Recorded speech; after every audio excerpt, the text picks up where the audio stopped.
নমস্কার বন্ধুরা, শ্রাবণীর রান্নাঘরে আপনাদের সবাইকে স্বাগত জানিয়ে আমি আবারও একটা রান্নার ভিডিও নিয়ে আপনাদের সামনে চলে এসেছি। আজকের আমি আপনাদের আবারও একটা বাচ্চাদের টিফিনের রেসিপি দেখাবো। ঘরে থাকা অল্প কয়েকটি উপকরণ দিয়ে কত সুন্দর একটা বাচ্চাদের টিফিন বানানো যায় সেটা আজকের আপনারা দেখবেন। তাহলে চলুন এটা আমি কিভাবে বানাই আপনারা দেখে নিন। টিফিনটা বানানোর জন্য আমি প্রথমে একটা বাটি নিয়ে নিয়েছি, আর এখানে রেখেছি আমি কলা।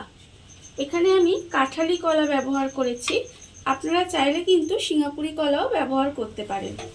এখানে আমার 3টে কলা আছে, কলাটাকে প্রথমে ছাড়িয়ে নেব।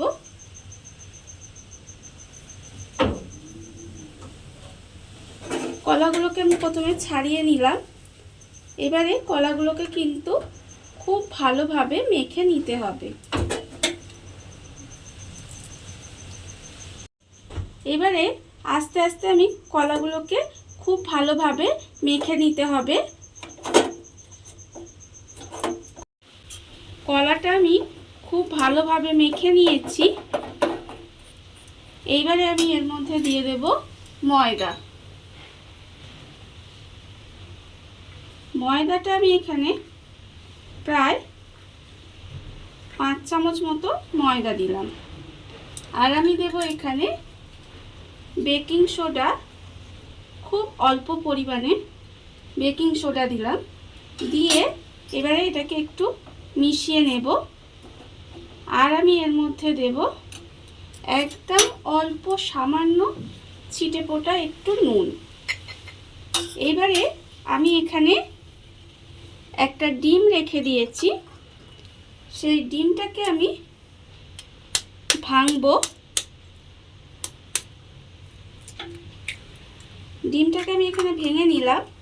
নিয়ে এবারে ডিমটাকে খুব ভালোভাবে ফেটিয়ে নিতে হবে। ডিমটাকে খুব ভালোভাবে ফেটিয়ে নিয়েছি। এবারে ডিমটা আমি এর মধ্যে দিয়ে দেব। দিয়ে এবারে এটা খুব ভালোভাবে মিশিয়ে একটা মিশ্রণ তৈরি করে নিতে হবে। ডিমটা দিয়ে খুব ভালোভাবে আমি কিন্তু প্রথমে মাখিয়ে নেব। মাখিয়ে নেওয়ার পরে এইভাবে আমি এর মধ্যে দিয়ে দেব অল্প একটু দুধ। দুধটা কিন্তু বুঝে দিতে হবে যে কতটা ঘন হচ্ছে, আর যদি একটু পাতলা মতো হয় তাহলে কিন্তু দুধটা দেওয়ার দরকার নেই। এই ঘনত্বটা বুঝে কিন্তু দুধটা ব্যবহার করবেন। যদি দেখেন যে একটু ড্রাই মতো হয়ে গেছে তাহলে কিন্তু এর মধ্যে একটু দুধ ব্যবহার করা যেতে পারে। এটা এবার খুব ভালোভাবে আমাকে মিশিয়ে নিতে হবে। দুধটা দিয়ে খুব ভালোভাবে আমি মিশিয়ে নিয়েছি। এইবারে আমি এর মধ্যে দিয়ে দেব ভ্যানিলা এসেন্স।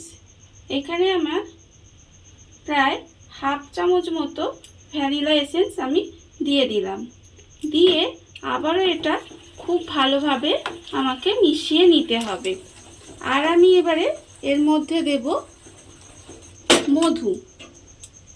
এখানে আমি মধু ব্যবহার করেছি, আপনারা চাইলে কিন্তু এখানে চিনিও ব্যবহার করতে পারেন। এখানে আমার প্রায় 2 চামচ মতো মধু দেব।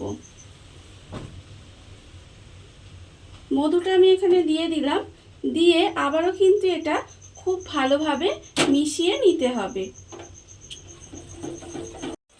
মধু মিশিয়ে দিয়েছি। এইবারে আমি এর মধ্যে দিয়ে দেব একটু ড্রাই ফ্রুটস। এখানে আমার পেস্তা আর কাজু বাদাম ছোট ছোট করে কুচি করে রাখা আছে, সেটা আমি এর মধ্যে দিয়ে দিলাম। আপনারা চাইলে কিন্তু এখানে অন্য কোনো ড্রাই ফ্রুটসও ব্যবহার করতে পারেন। এবারে এগুলো খুব ভালোভাবে আবারও কিন্তু মিশিয়ে নিতে হবে। মিশিয়ে নিয়ে এবারে আমি ঢাকা দিয়ে প্রায় মিনিট 10 মতো রেখে দেব। ব্যাটারটা বানিয়ে আমি এখানে 10 মিনিট মতো ঢাকা দিয়ে রেখে দিয়েছি। আর অন্যদিকে গ্যাসটা অন করে একটা চাটু বসিয়ে চাটুটা গরম করে নিয়েছি। এইবারে আমি এর মধ্যে দিয়ে দেব প্রথমে সাদা তেল। চাটুর মধ্যে আমি একটু সাদা তেল প্রথমে ব্রাশ করে দেব। এই সাদা তেলের বদলে আপনারা কিন্তু বাটারও ব্রাশ করে দিতে পারেন, এতে বাচ্চাদের আরও খেতে ভালো লাগবে আর বাচ্চাদের স্বাস্থ্যের পক্ষেও ভালো হবে। তেলটা আমি ব্রাশ করে দিলাম। দিয়ে এইবারে তেলটা আমার গরম হয়ে গেছে। এবারে আমি এর মধ্যে অল্প অল্প করে ব্যাটার দিয়ে দেব, দিয়ে এইভাবে একটু চেপে চেপে দেব। দেখুন ঠিক এইভাবে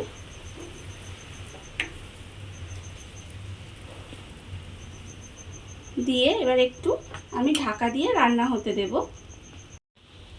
ঢাকা দিয়ে আমি 1 থেকে 2 মিনিট এইভাবে রেখে দিয়েছিলাম। এইবারে আস্তে আস্তে খুন্তি দিয়ে এটাকে আমি এইভাবে উল্টে দেব। উল্টে দিয়ে আবারও 1 পিঠ একটু রান্না হতে দেব। রান্না করে নিলেই কিন্তু আমার টিফিনটা রেডি হয়ে যাবে। একটু উল্টে পাল্টে আমি টিফিনটা ভালো করে ভেজে নিয়েছি, আমার রেডি হয়ে গেছে। এইবারে আমি এটাকে তুলে রেখে দেব। আর আবারও কিন্তু আমি এতে একটু তেল ব্রাশ করে দেব, অল্প, খুব অল্প, সামান্য একটু তেল ব্রাশ করে দিলাম। দিয়ে আবারও কিন্তু আমি এইভাবে অল্প অল্প করে দিয়ে দেব। আর এইভাবেই কিন্তু আমি প্রত্যেকটা ভেজে নেব। দেখুন বন্ধুরা, বাড়িতে থাকা কত অল্প উপকরণে, কত অল্প সময়, কত সুন্দর একটা হেলদি এবং টেস্টি বাচ্চাদের টিফিন তৈরি হয়ে গেল। আপনারা দেখতেই পেলেন। আর এই ভিডিওটা যদি আপনাদের ভালো লেগে থাকে তাহলে লাইক করবেন, কমেন্ট করবেন আর সাবস্ক্রাইব করবেন আমার চ্যানেলকে। আজ এই পর্যন্ত, নমস্কার।